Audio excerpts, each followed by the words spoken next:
পরিবেশ উপযোগী গাছ রোপণ করেছি।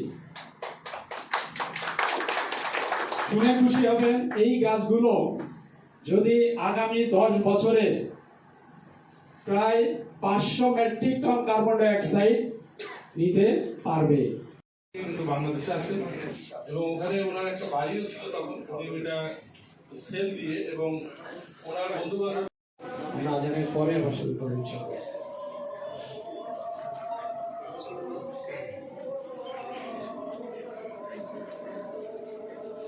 10 লাখ টাকা দিয়েছিল 3 বছরের মেয়াদে।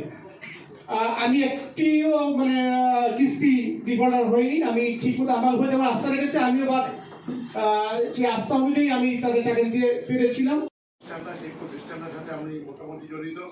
এদের সার্ভিস, এদের সর্বদিকেই যে সহযোগিতা, সেটা আসলেই আস্থার একটা অভিযান। 25 বছরের সাথে লাগেই যে কথার সাথে যুক্তি।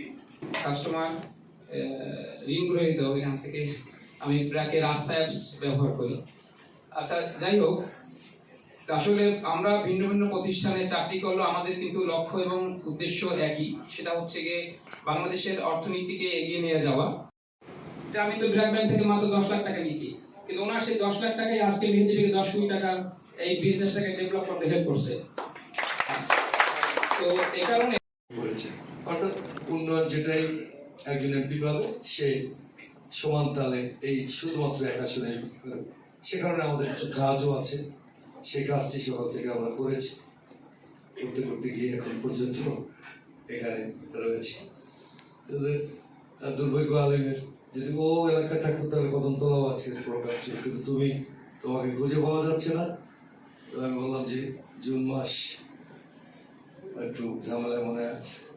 আল্লাহু আকবার।